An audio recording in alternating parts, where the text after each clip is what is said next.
What's going on, everybody? Welcome to another edition of Mean Streets here at FTN. Chris Meaney here with you as I bring in one of my favorites, probably my favorite. Let's be honest. We were chatting in the green room before we got on. Joe's a busy guy, and really appreciate you stopping by here today. Joe Pisapia is 17 on the X machine, formerly Twitter. You guys know.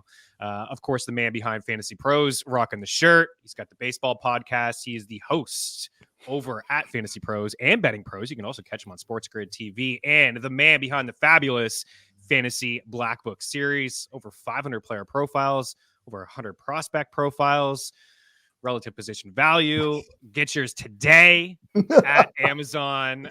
Seriously. How's it going, Joe? Welcome in. It's going great. I'm exhausted just listening to you list all of these things that I'm doing. So I definitely should take tomorrow off. I think that's what I'm going to do. Just nothing tomorrow. It's St. Patty's Day celebrations everywhere. Maybe I'll go have a beverage or 7. But yeah, man, it's great to see you as always. You're always likewise one of my favorite people to talk to. And it was a doubly busy week, one of the biggest draft prep weeks for MLB, on top of the best NFL free agency, I think, ever. I mean, can we say that? Yeah, I think we can. It was pretty awesome. So a lot going on in the world of sports. And of course, thank goodness the mean streets are here. Thank goodness.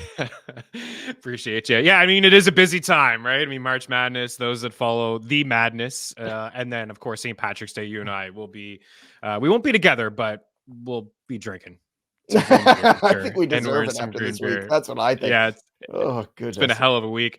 So you have, of course, all kinds of great content over at FantasyPros. You've been diving into some mock drafts and stuff. I wanted to talk some starting pitchers with you. I know last year at this time, I think we got together and we rolled through the strategy of the first couple rounds. We talked some futures. So we're going to take a look at some of the pitchers, roughly top 50 or so NFBC. Of course, you got FantasyPros and the expert consensus rankings, but I just took NFBC here over the past week or so. Joe, of course, we have the latest here. I took some of the injuries and I just left them off the list. Whatever. Garrett Cole, rough go. Sounds like 10 to 12 weeks off the list. That's it. This is high stakes leagues. People are putting their money on the line. The average here of the top 12 pitchers, and you see the ADP here. So if you are not watching, I will just rattle these off quickly if you're listening on iTunes and Spotify. And I want to just get your strategy when it comes to starting pitchers here and how aggressive you'll be maybe with some of these names or if you're drafting offense early. So Spencer Strider, top of the board, of course, led baseball in strikeouts by a long shot. I think Kevin Gossman was not even close to him, number 2.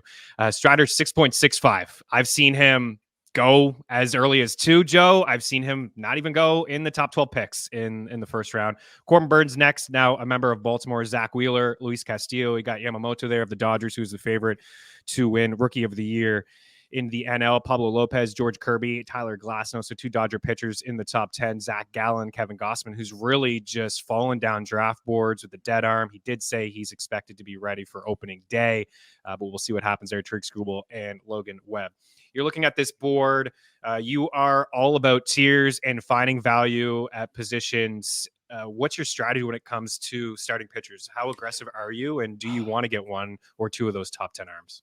Yeah, I am one of those guys who's drafting offense early and often. I think there's a lot of value with guys further down this trough. You know, it's sort of the same strategy of last year, which was hit up those 1A guys, that grouping of guys that's in that second tier, and get a couple of them, 2 to 3 of them. If you can, then I think that's the way to build a rotation. It was the names last year, like Logan Webb, who you see on here now. It was some names that you kind of looked last year and that fell a little bit, further than they should have.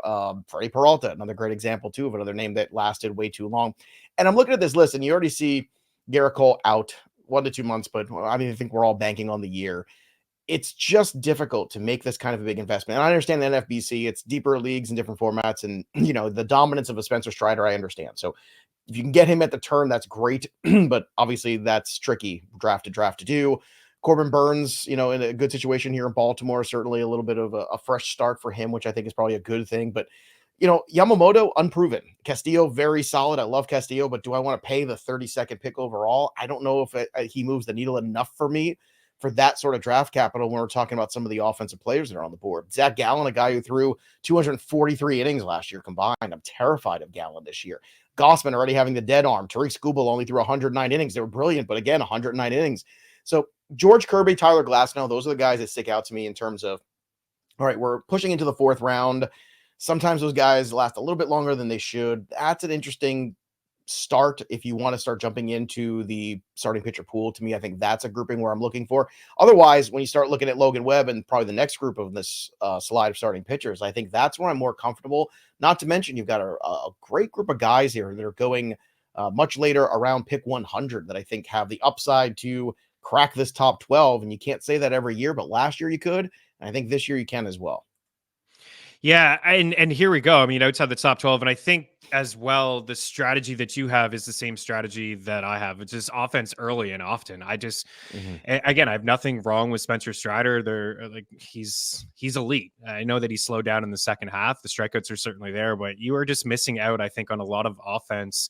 And I showed the board earlier here. This is from a little while ago, but not much has really changed. Ronald Acuna Jr., Bobby Witt Jr., Julio, Corbin Carroll, Mookie Betts playing a little bit of short there as well with the Dodgers. Could have triple eligibility this year. Kyle Tucker, Fernando Tatis Jr., Freeman, Soto, Judge, Turner. Shohei's not even on this board. Look at these offensive studs here. Matt Olson, Bryce Harper, Alvarez, that you can get in the mid-second, is maybe one of the best hitters in baseball.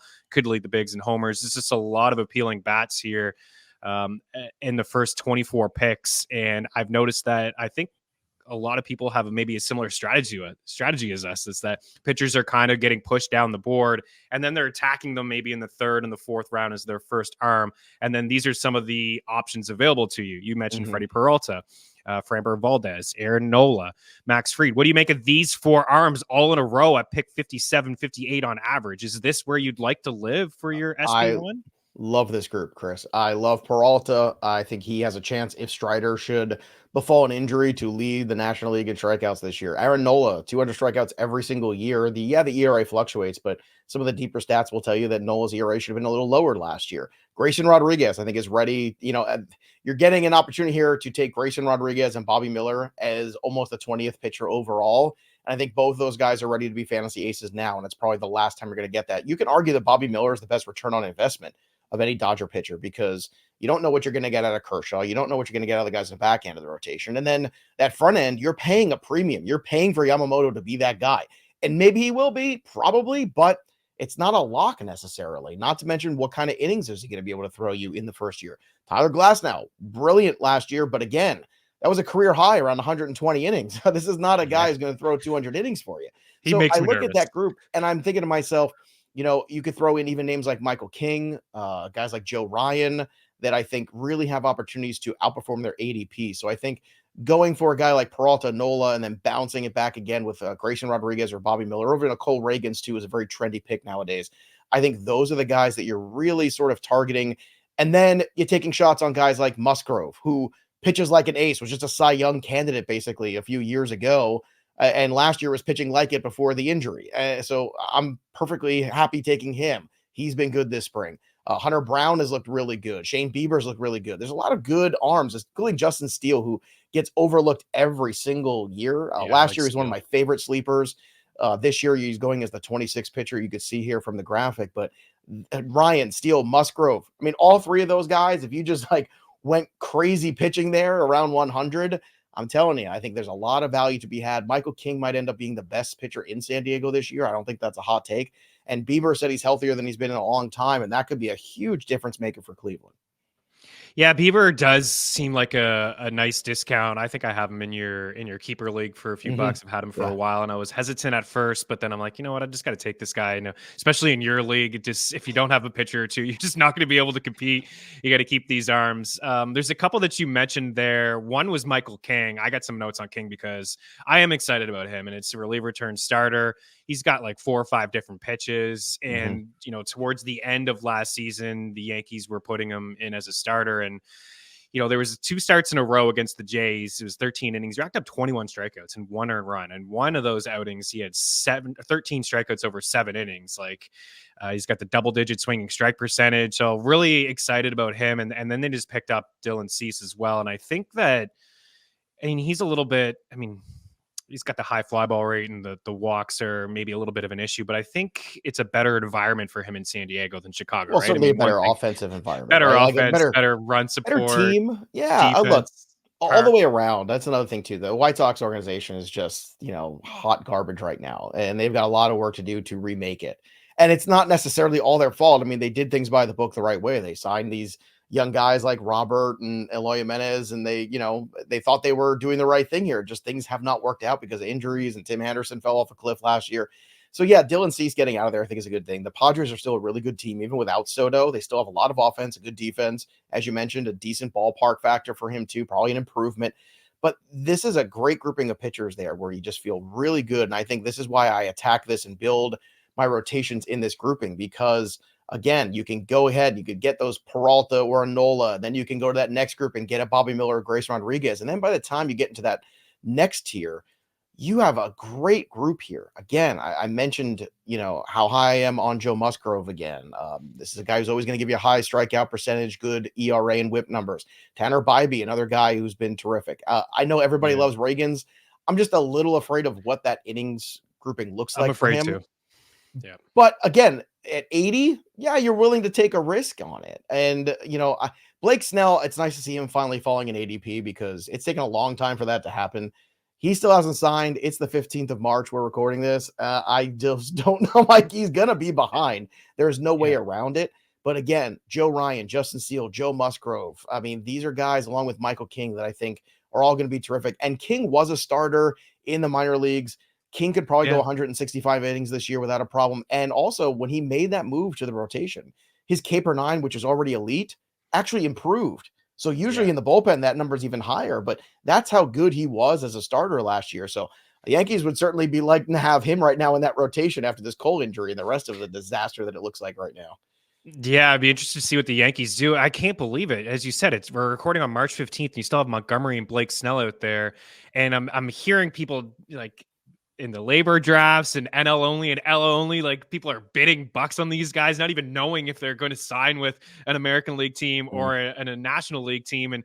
And my goodness, Blake Snell is linked to the Angels. Like if he goes to the Halos, everything that happens with this Anaheim team is usually a disaster. So I mean, I said that some sucker team would sign Blake Snell, and I said that kind of tongue in cheek, thinking that he's coming off a terrific season and he has been a good arm, but injuries have been an issue, and also walks have been an issue. And I feel like if somebody was going to sign him to, I mean, I don't even know what the contract looks like now. Maybe it's short term. I'm sure he wanted something long term, and that's probably why he was hanging out there for so long. That teams are a little bit hesitant to hand him over all that money. But I'm waiting, like the Yankees and all these other teams, like, and even those pitchers, like, what are you waiting for now? Like, it's it. I don't know. Injuries, I mean, I think this is what they were waiting for. They were waiting for an injury and a desperation for somebody to overpay, and they very well might. But it could also be a 1-year deal too, and they're right back out there again. I think it's crazy that the rumor that Montgomery was looking for 7 years, or any pitcher looking for 7 years, it's absurd. But I'm with you, man. I mean, this is what they waited for. They waited for something like a Cole incident, and they got it. So now it's a matter of, can they get that deal done? So Montgomery's cheaper, but would you draft Snell? Like if you had a draft this weekend and Blake Snell's sitting there, you just pass on him? I'm not a big Snell guy anyway. And if you're talking about a guy in the 80s, again, I'd rather have Bobby Miller. I'd rather have Cole Ragans. Yuri Perez is fascinating. Look, Snell's done this before too. Look, he won the Cy Young a couple years ago and then was a disaster the following year. The walk rate was still very high last year. He was very efficient. Things worked out for him. But at the same time, I'm still looking at the guys right after him, Musgrove, Steele, Ryan. I'd rather have all of those guys starting from the jump than waiting for Blake Snell to, get healthy. And how many times have we seen it, Chris, where, guys are off their routine and don't have a normal spring or a normal situation, and it's not always a good spot for them. Yeah. Injuries end up happening, all kinds of stuff. So I don't like it at all. And this is, again, why I'm looking for the value return on investment in pitching, as opposed to trying to draft pitching early and grab that ace early, because when you do that, you miss out on so much of the elite offensive players. And I just don't want to be out of that pool. Yeah, you miss out on a lot of 4-category, 5-category guys if you're drafting early, and there's not too many of those guys there. And again, just for the iTunes listeners here, we at 13 Peralta, and then Valdez, Nola, and Fried. I like that grouping of the 4. Valdez, I think, is a better real life pitcher than maybe a fantasy guy. Logan Gilbert, Grayson Rodriguez, I agree. I think he's ready for the next step. I mean, Bobby Miller too, like only 124 innings, but 119 strikeouts, only 32 walks, keeps the ball on the ground, high K numbers in the minors. Sub-4 ERA, great team, going to be run support there. Ragans is rising significantly. The second half was really nice. I worry about maybe the innings. Of course, you got the team there, but there is a high ceiling and there's some injury stuff in the past. Perez, I like Eflin. There's always seems to be a pitcher in Tampa Bay's organization that pops off in the past couple of years. McClanahan and some other injuries there. That have hurt. I mean, they've had a ton of injuries, Tommy John injuries inside their rotation, but Eflin was just rock solid. Sub 2 walks per 9 the last 3 years, and an xFIP at just over 3, ERA 3.5, just over 4 the previous 2 years as well. Snell and Luzardo there. I love this range, and I think you touched on a lot of guys that I like. We already mentioned Dylan Cease going to San Diego, Joe Ryan, Justin Steele I think is underrated, Joe Musgrove, some injuries last season to start, but he is actually a guy that I think I kept in years. Tanner Bybee, Chris Sale. What do you make of Chris Sale? Because that's a high risk, high reward kind of play. It seems like a lot of people like him. They're buying into the spring. He looks great, but Chris Sale has not been able to stay healthy over the past couple of years, man. Yeah, I'm going to go younger here. I would pass on him for Bybee, for Ober, for King, all of those guys. Now, if he fell into that group, even Bieber, I would probably go ahead of him. But if he fell into that, 35 plus group outside of there, I think that's a range where I'm much more comfortable taking a shot on Chris Sale, because it's been a strange assortment of injuries too. And he is getting older. And look, if you're going to be in a spot, Atlanta's the spot to get right. Incredible offense, incredible defense. You can have the run support. You're going to have a winning ball club. So look, Chris Sale at 29 is still a little rich for me compared to the guys he's going in. But after those guys, again, after Bieber at 36, I think it's a great discussion. I just think that's a little early on Sale, despite the fact that even last year, with some of the trials and tribulations of his season in terms of health, the strikeout per 9 was still very strong. So that's a good indicator for Sale. It's just not good enough for me to put him ahead of some of these younger guys. I'd rather go with the younger guys as opposed to a guy like Sale, who might be on the back end of his career at this point. Yeah, King at 33, Hunter Green at 34, Merrill Kelly at 35, Shane Bieber there at 36, pick 144 on average. And then the last board here I have for you is we creep to pitcher 50, Sonny Gray with the Cards now, pick 145, Carlos Rodon of the Yankees. Didn't see a whole lot from him last year. Had the great year with the Giants, and then the Yankees paid for him, and it's been a mess. And I only saw 1 or 2 of his outings in spring, and it just didn't seem too good for him. Mitch Keller, a good season last year. Pirates paid for him. Amazing. Pirates usually don't hand out any money. It's we'll see how that plays out. Jose Barrios. Hunter Brown, I agree. You kind of alluded to him earlier. I think he's a good target. I just feel like last year was a complete disaster for him. When you look at just guys who had high ERAs and maybe low xFIP, like he had a 10K per 9. The walks are always seem to be an issue for him. Maybe he can clean that up, but a really low strand rate, which led to a 3.52 xFIP, and he had the 5.09 ERA. So I think he's due for a little bit of a bounce back. I like this range here at pick 168. Nick Pavetta's there, Bryce Miller, Christian Javier. Again, Jordan Montgomery, 175. No team there. Verlander's not going to be ready to start the season, 175 as well. Woo, and then Yu Darvish. Anyone on this list? Is it just really Hunter Brown that stands out to you? What about Javier? What's up with that guy? That guy was awesome a couple years ago. Yeah, Javier is just the guy who's got to refine things a little bit. He's got to be more efficient too. He can't walk guys. He gets into trouble, but he's got electric stuff. So that's the guy that if he ever harnesses everything, he could make a big jump. And, spring doesn't mean a lot except for the guys that it means everything for. Hunter Brown, Christian Javier, those are guys that spring training matters. So good springs out of them goes a long way, making me feel comfortable giving them a shot again, especially because they're cheaper. Yu Darvish, last year he had bone chips in the elbow and he got those removed. And he said, he wasn't right all season. He's only 1 year removed from 197 strikeouts and a 3.10 ERA and a 16-8 season with a 0.95 whip. And the year before, he had 199 strikeouts. So it's like, if you're going to take a chance on Chris Sale and you want to, take a chance on an older pitcher, I'd rather be taking a chance on Darvish cheaper than Chris Sale. I mean, you're talking about a few rounds different. So that to me makes a lot more sense in terms of trying to look for the value. I'm with you on Rodon. It's terrifying to me. I just can't get there. Maybe it'll be fine. It'll be great. And he's just working through the kinks. That's possible. Brian Wu is interesting. I love that Seattle rotation. The depth is incredible. Yeah. Pavetta is interesting. There's also some guys on that Boston rotation that are going even deeper. Guys like Cutter Crawford and Garrett Whitlock, who all have strikeout ability. And Brian Bayo, like the Red Sox pitching is a lot better than I think people realize. And if they could just stay competitive, the Red Sox might not be the doormat that people think they are. I'm just putting that out there for everybody, because if you look 1 through 5 in that rotation, if things do break right for them, it's better than a lot of other rotations in terms of depth. Now, not in terms of the top of the rotation of a Burns or a Gossman if he's healthy, guys like that in that same division.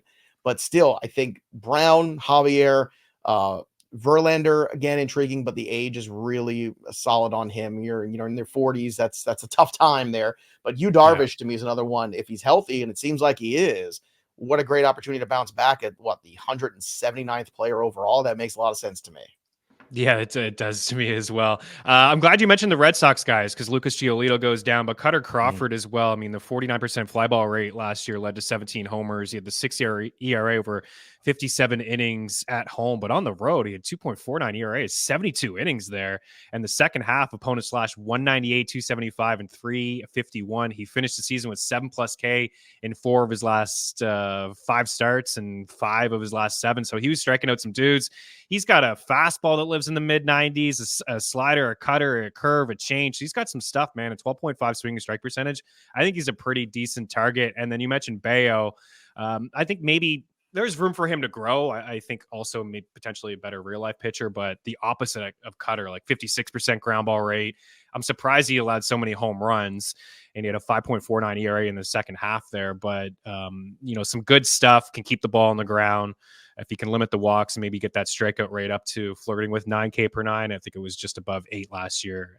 There's some other names here that weren't on that list. Christopher Sanchez of Philly, Brendan Pfaadt, I think, has got some upside, high fly ball rate, some walks, but I think he does have a high ceiling. A couple Cleveland guys, Tristan McKenzie, maybe Gavin Williams, Reed Detmers, Frankie Montas in the deepest of leagues, but of course it's going to be playing in Cincinnati, which is not the best place for a pitcher there. Any other pitchers before we get out of here? I also got to bring up some future stuff with you as well. I mean, we can kind of just transition into that if you want. Yeah, if there was a name or two that you I would circle late guys like Shoto Imanaga for sure. He's going around pick 200. Terrific pitcher in Japanese league, and not to mention he's shown you he can handle the major league hitters because he did the WBC a couple years ago. So I don't have a lot of questions about him, but he's so much cheaper than Yamamoto is. Maybe we can argue about how different a pitcher he is, but still, it's a huge discount difference for a guy who's relatively unknown. Aaron Savali is another guy I want to circle because Savali is a pitcher that, every time the Rays get their tentacles on a guy who's just kind of middling, but you see moments of he could be really good. Same thing with Zach Eflin, same thing with guys. We can go back for the last 10 years. I always pay attention to it, and I did last year when it came to Eflin, and that was a good move, and I'm going to do the same thing now that they got a hold of Savali last year. I feel like there's an opportunity here where you could see the best of him because you look at their profile statistically, it's kind of similar heading into Tampa. Guys who, kind of floating under a K per nine, guys floating around, league average ERA. Next thing you know, these guys, they get the best out of them. And I think his rotation spot is also pretty, locked in there. Eduardo Rodriguez, another great signing for the Arizona Diamondbacks. Love that one too. So there's definitely some guys late that are definitely values on the pitching board for me.